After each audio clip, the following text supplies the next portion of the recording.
Hey everyone, and welcome to a brief look. I did not get that in frame properly.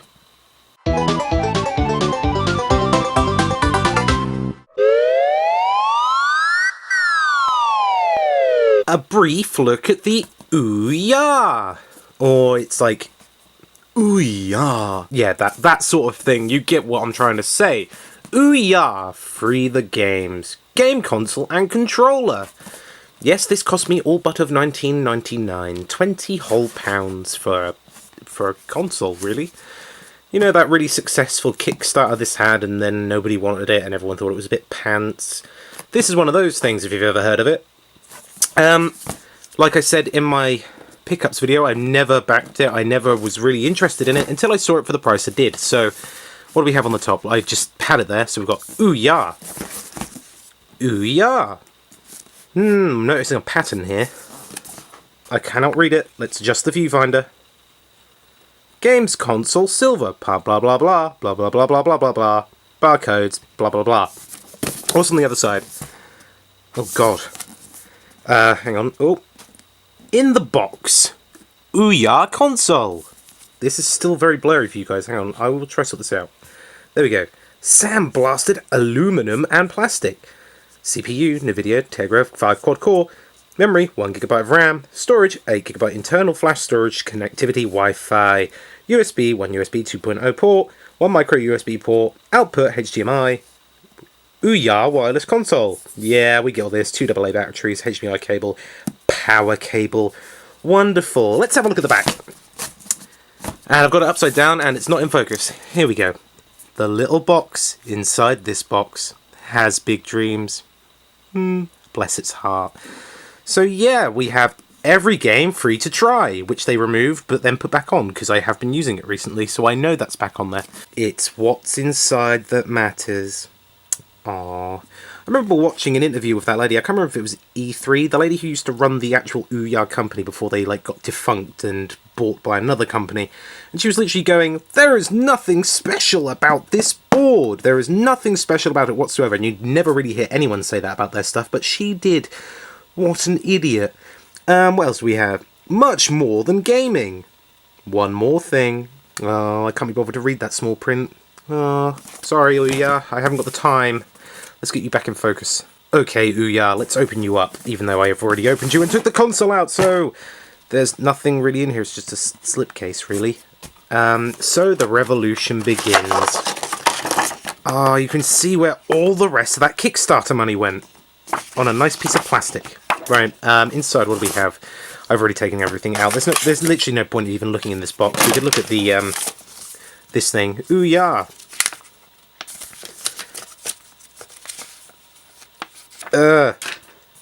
Right, let's actually get on with the console. So, let's get on with the console, the little box that has big dreams, and it looks like this.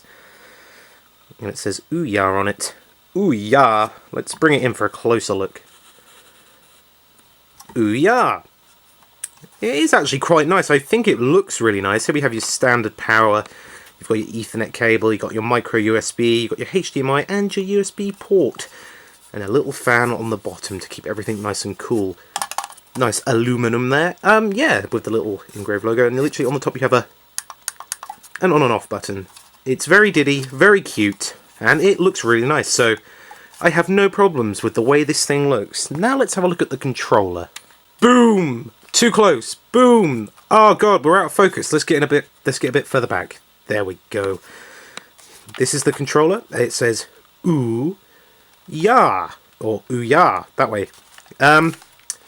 This still has the plastic on, I haven't bothered taking it off. The triggers are, they're okay. The bumper buttons are a bit, it's really strange, they're very tucked in under here. I have used this quite a lot, so I do know how I think about the controller, and which is, I actually don't mind, I quite like it. It's got spongy triggers, which are okay. I don't like the bumper buttons so much. Sticks are alright. They sort of snap back into space really, really well. I really don't like the D-pad. That's a bit... It's just not very... maneuverability-wise, not very good. I have no problems with these face buttons here. They're absolutely fine. A lot of people said that theirs got stuck underneath this bit, but it hasn't happened to me.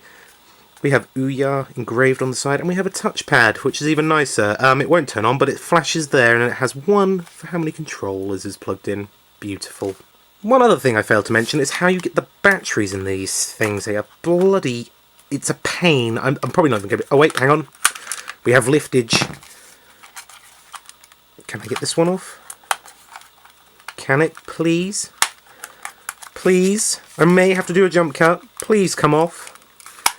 Don't be a pain.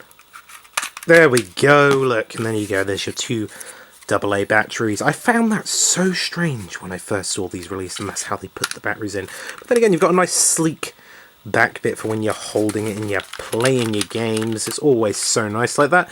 But I suppose that's kind of cool. I have more trouble getting this side off than I do this side, so that's kind of annoying.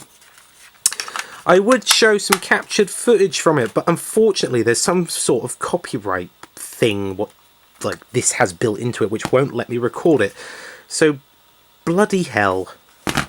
So that is the little Ouya, the little box that has big dreams and a weird controller and like lots of mobile games on it. As I couldn't record anything to actually show, I will literally just say Chronoblade's a good game on it. Not, you know, excluding the emulator apps that I have on my system. Chronoblade's pretty good. Is it Cannonbolt, which is also another good game, but they're mainly all mobile games. This is just a problem I have with the Ouya. A lot of their games are just literally just mobile games stuck onto the Discovery Store.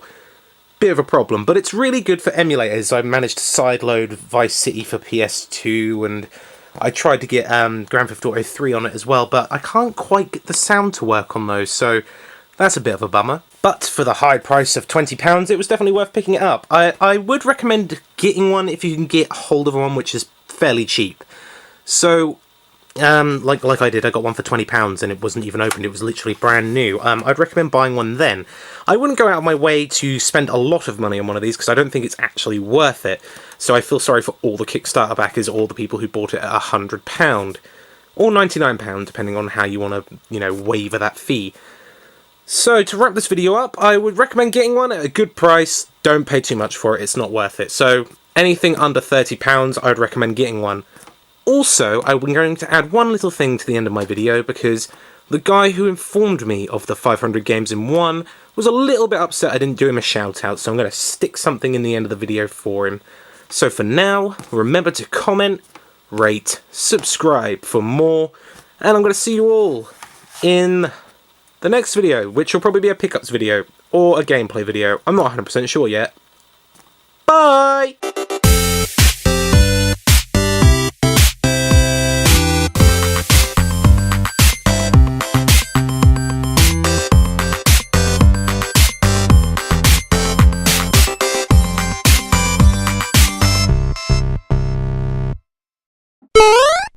What could possibly go wrong?